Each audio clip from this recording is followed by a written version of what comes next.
Welcome you all to my class on HSC First Paper English.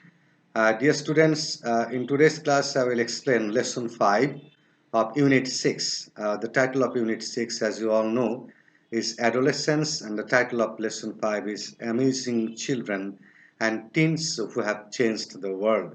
Basically, this unit, Adolescence, in this particular unit, we are discussing different issues regarding adolescence.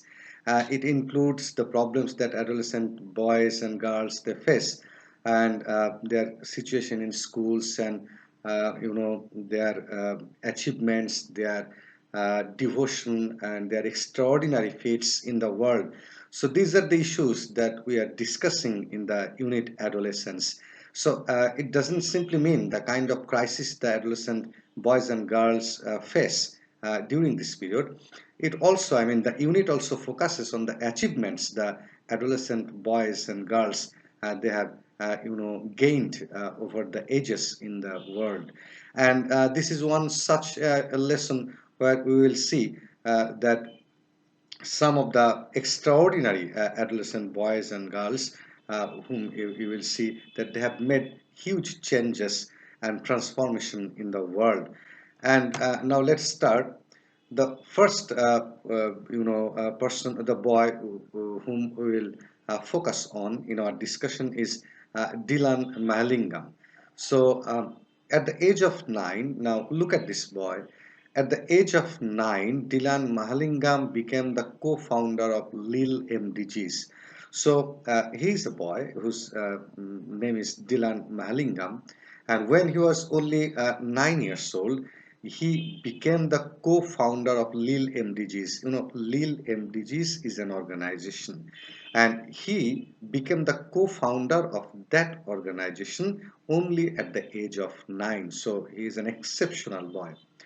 A non-profit international development and youth empowerment organization. So, what is the function of that organization where Dylan Mahalingam became the co-founder? The name of the organization, is Lil MDGs. So MDG means Millennium Development Goals. So we are now familiar with the term SDG, that means Sustainable Development Goals. So earlier, our target was Millennium Development Goals. And focusing on that goal, Dylan Mahalingam and other children, they organized a group, and the name of the organization is Lil MDGs, and it was a non-profit international development and youth empowerment organization. So they did not have any intention to make profit from the organization, and Dylan Mahalingam was the co-founder. Lil MDG's mission is to use the power of the digital media to engage children in the United Nations Millennium Development Goals. You know that United Nations set different goals, and these goals were supposed to be achieved. And MDGs, I said, Millennium Development Goals, within the goals or within the target of Millennium Development Goals. The children, this foundation or this organization targeted, they tried to use the power of digital media, and they also wanted to include the power, the intellectual, the power of children and the innovative power of children, so that they could utilize, they could implement, they could invest their intellectuality and intelligence through digital media for the sake of development of the whole universe, not of a particular country, but the development of the whole universe.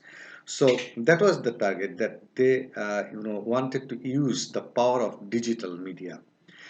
His organization has mobilized more than 3 million children around the globe to raise 780,000 US dollars for tsunami relief. So look at the stunning amount of money, US dollars they gained. This organization mobilized more than 3 million children, that means 30 lakhs children. They mobilized and they included in this organization and across the globe. So children from all the countries of the world, they came forward and they were being included in this group. And they raised a fund of 780,000 US dollars for tsunami relief. And what was their target? They worked on humanitarian ground. So they worked for the welfare of the people, for the welfare of children. So look at the target and how much old he was. I mean, Dylan Mahalingam was.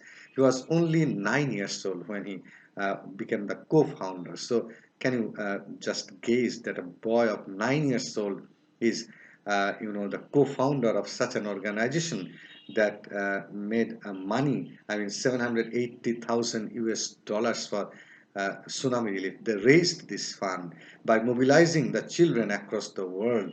They made 3 million children members, their members, and more than $10 million for hurricane relief. And they also raised a fund of $10 million for hurricane relief. So their intention was good, and because of their good intention, many children across the world, they joined this group. I say that on humanitarian ground. He has built a dormitory in Tibet. That Tibet is a country, is a place. It's now occupied by China. So Tibet is a place where the people are not that much privileged. So that is why this organization, they worked in Tibet. And what did they do? They made a dormitory in Tibet, a mobile hospital in India, and they also formed a hospital in India, and a school, a playground serving AIDS orphans in Uganda. And they also established a school playground. Not only that, they used that school playground for treating the AIDS orphans in Uganda. So they invested in Tibet, they invested in India, they invested in Uganda. So in China, in India, and even in Uganda, they invested their money. I mean, the money of the organization on humanitarian ground, definitely. Dylan is a youth speaker for the United Nations. So you know that there are many speakers of the United Nations, and Dylan Mahalingam is also a very reputed speaker of the United Nations. So what does the life of Dylan Mahalingam suggest? It suggests that a teenage boy or a teenage girl can play a dominating role, can play a significant role in the development of the society, and they can stand as inspiration for other girls and boys. So that is exactly what the life of Dylan Mahalingam shows. Now let's go to know the story of other children. Alexandra Alex Scott. Alexandra Alex Scott was born in Connecticut in 1996, about another teen, and was diagnosed with neuroblastoma, type of childhood cancer. So just try to imagine that the child was born in 1996 and was diagnosed with neuroblastoma, and the child suffered from a kind of cancer after his her birth, shortly before she turned 1. So she was diagnosed with cancer even before she reached 1 year old. So just after birth, she was diagnosed with cancer, and the type of the cancer was neuroblastoma. In 2000, just after turning 4, so when she became only 4 years old, she informed her mother that she wanted to start a lemonade stand to raise money for doctors to help children. Lemonade stand, it's a kind of juice stand that a kind of stand from where you can sell juice, you can provide juice. So look at her intention again, that when she was only 4 years old, she proposed her mother to start a lemonade stand. She expressed her desire to her mother that she wanted to raise money for the doctors so that the doctors could help the children. So look how much she was governed by her humanitarian bent of mind. So she was extraordinary. A girl of 4 years old was thinking about the welfare of the children, and the children who suffered from different diseases. So she wanted to donate money to the doctors. The doctors of children. So her first lemonade stand raised $2,000 and led to the creation of the Alex Lemonade Stand Foundation. So her first lemonade stand raised $200, and the first stand she became successful, and she earned $2,000, and led to the creation of Alex's Lemonade Stand Foundation. And with that $2,000, she formed the foundation. If you want to make anything permanent, you have to make a kind of organization, and by means of that organization, you can make things continue. Otherwise, the organization stops functioning. And that is why Alex's Lemonade Stand, the first one, from which she earned $2,000, with that money, she formed Alex Lemonade Stand Foundation. So the foundation was formed. Alex continued her lemonade stands throughout her life. And as long as Alex survived, as long as Alex was alive, she continued her lemonade stand, ultimately raising over $1 million toward cancer research. And she raised fund of $1 million for cancer research. So just imagine. And now you will see that when she died, she passed away in August 2004 at the age of 8. So can you imagine that a girl who died at the age of 8, before her death, she raised $1 million for cancer research. She knew that she would die, and how exceptional she was. Despite knowing the truth that she would die, she did not stop, and she raised money for cancer research. And she died at the age of 8, and before her death, she raised an amount of $1 million for cancer research. Today, Alexis Lemonade Stand sponsors a national fundraising weekend in the United States, which is popularly known as Lemonade Days. So nowadays, the United States, they observe Lemonade Days, particular days of week, and those days are spent for raising money, and those days are known as Lemonade Days. Each year, as many as 10,000 volunteers at more than 2,000 Alexis Lemonade stands make a difference for children with cancer. So every year, 10,000 volunteers work in the Lemonade Foundation, and 2,000 Alexis Lemonade stands, and always 2,000 lemonade stands are functioning all the year round, and 10,000 volunteers are working, and they are raising money, and they are raising money to donate to the doctors so that they could make research on children's cancer, on different types of cancer that children suffer from. So look at this type of benevolent work initiated by a girl who died at the age of 8 and who knew that she would die, definitely she would die, and still she continued. So it's again a story of an extraordinary girl. So you can easily gauge that how much changes the teenagers or the teens can do to this world. Ryan Reljak, another boy. In 1998, 6-year-old Ryan Reljak was shocked to learn that children in Africa had to walk many kilometers every day just to fetch water. So in 1998, 6-year-old, that means he was born in 1992.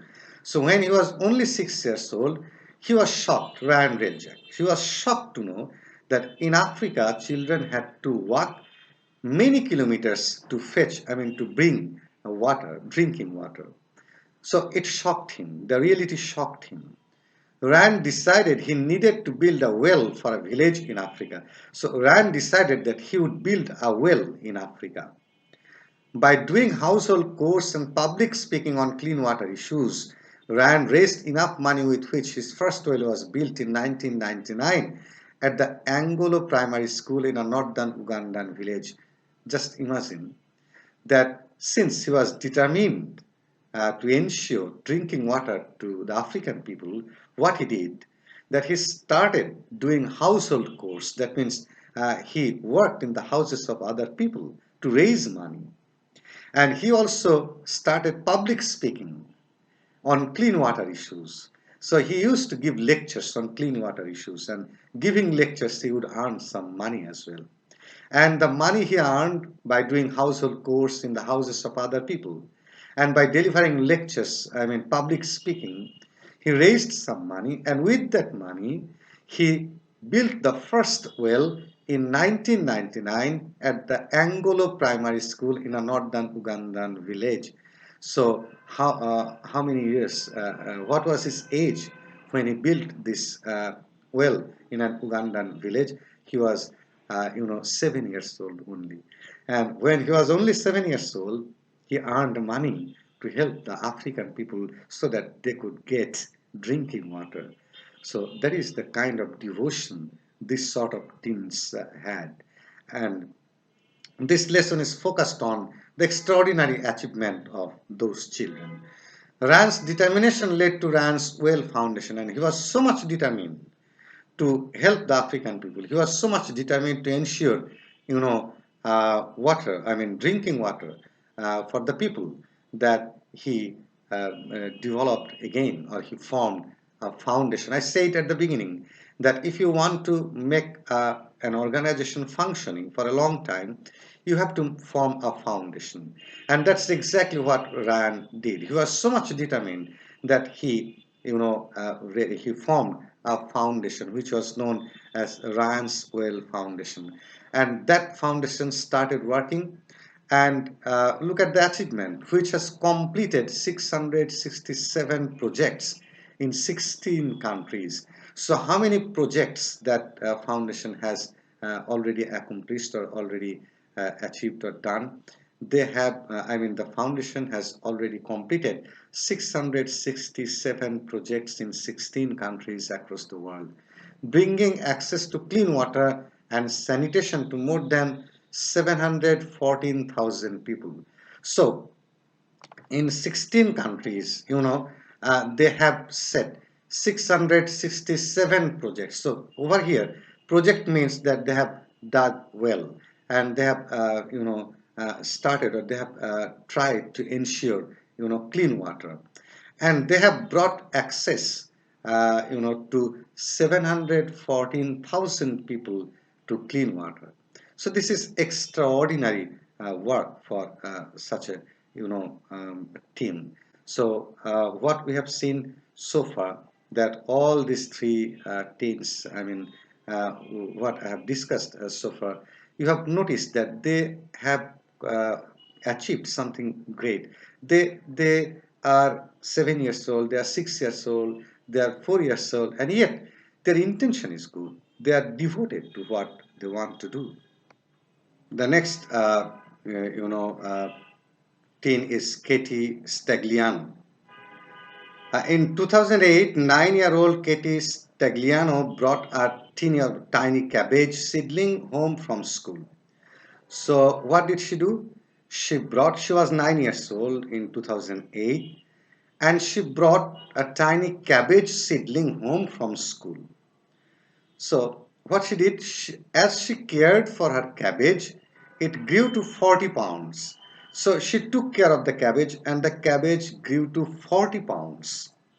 Katie donated her cabbage to a soup kitchen where it helped to feed more than 275 people.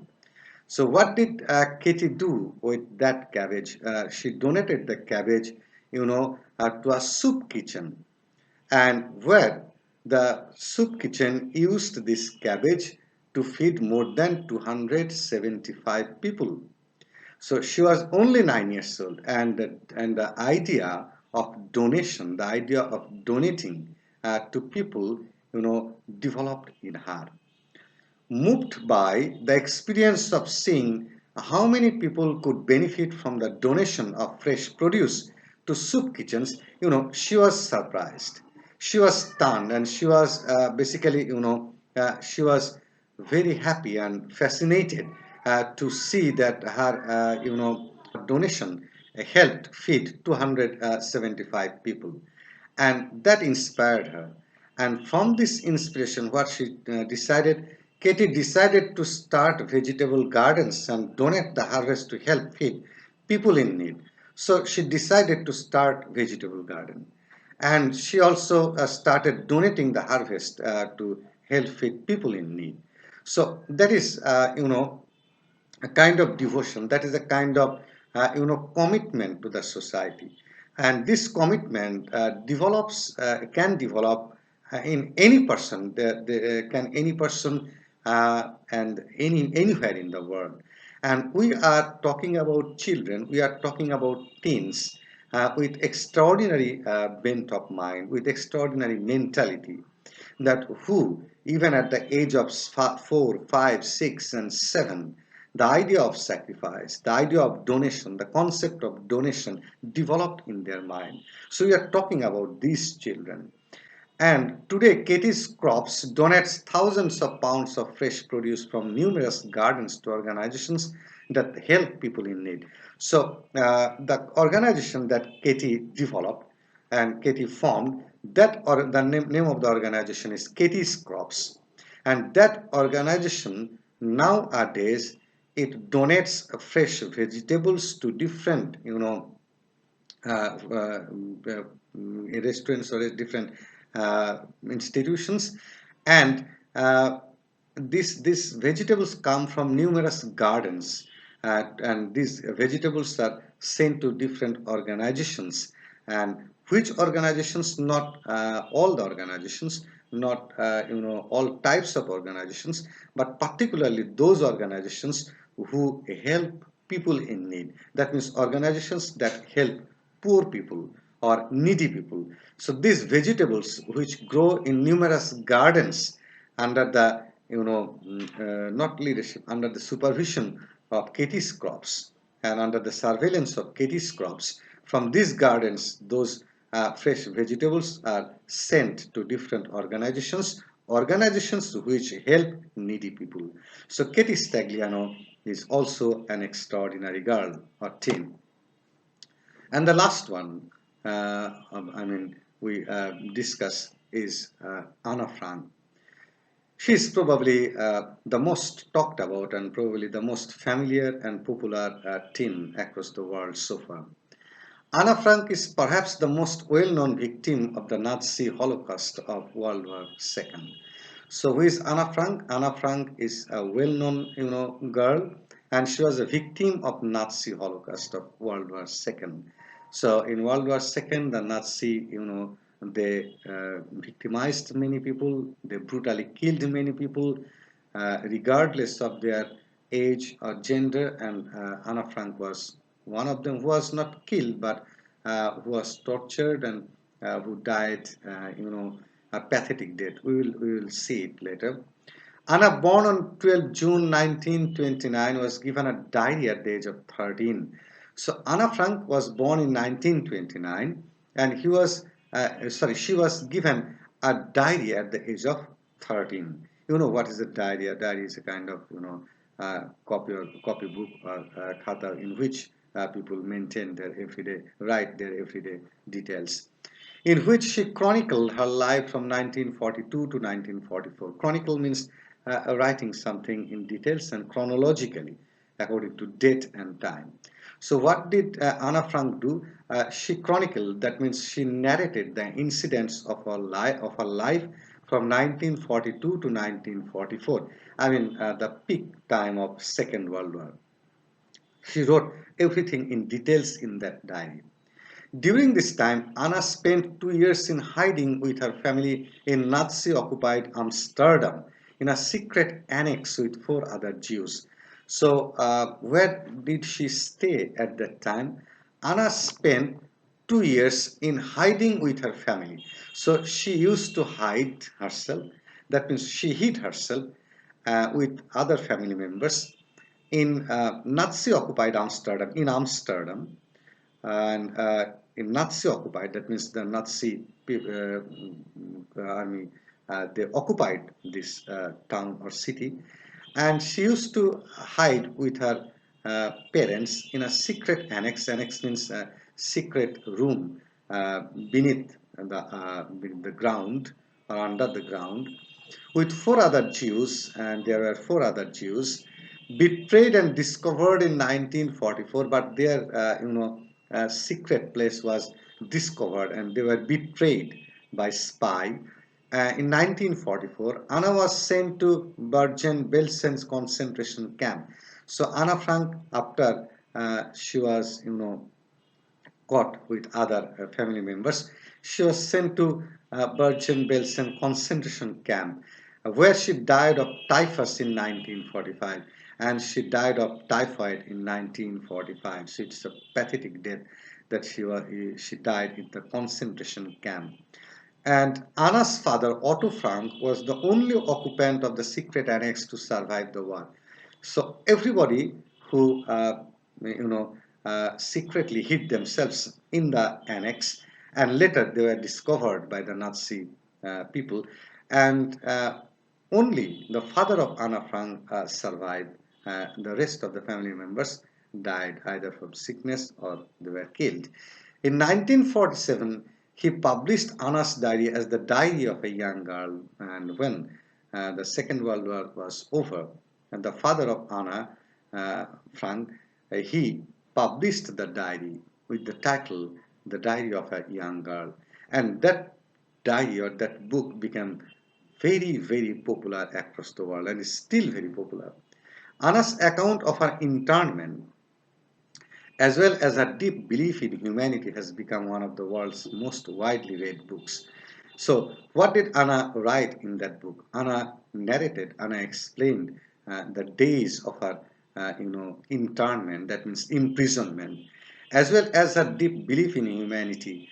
And at the same time, apart from narrating the tragedy, I mean, the pains and sufferings they experienced in the, internment or in their confinement, she also focused on the humanity or humanitarian issues in that diary, and her sympathy for human beings, her sympathy for the people of the world also became clear or manifested through her narration in the diary. And this book is one of the widely known books, one of the most popular books of the world. So what we see in this lesson, we see the story of five teen boys and girls, and what we notice from their life, that all these five boys and girls, they developed a kind of sympathy, a kind of devotion and commitment to the society from a very young age. And they were very courageous, they were very brave, they were very committed to humanity, and their commitment to human beings, their dedication to human beings, their devotion to humanity and other issues helped them take initiatives and decisions which are really extraordinary. They were successful in different fields, and they did not even care for their death. Anna Frank was not sure whether she was going to die or not. And we also talked about another girl, and she was also not sure whether, Alexandra Alex Scott, she died of cancer only at the age of 8. So even after knowing that she was going to die, she did not stop. So not only that girl and every boy we see in this lesson, they're extraordinary. They're extraordinary in their field, and they did not care about for death. They did not spend even a single day unnecessarily. They dedicated themselves to the welfare of the humanity or to the welfare of the world. So that is what we should learn from their life. So that is what everybody should learn from their life. And dear students, what is important from this lesson? So what is important, this lesson, not the entire lesson, but part of the lesson even the entire lesson can be used for question answers and multiple choice questions. This lesson is not suitable. I should not say not possible. I should rather say not suitable for summary writing. But this is also suitable for flowchart writing. And fill in the gap activities can also be made from this lesson. Moreover, you know, jumble sentences or rearrange can also be uh, given from this lesson. So this lesson is important for the inspiration of young generation, for the inspiration of the teenagers. This lesson is, will work as a kind of, fire, will work as a kind of inspiration and a kind of encouragement for the people, for the teenagers, basically, so that they can also devote themselves to the for the sake of humanity. And apart from that, inspiration for the examination, this lesson is also very important. So we want to stop here in today's class, and in next class I will start next lesson. So till then, I would like to say goodbye. Thank you very much.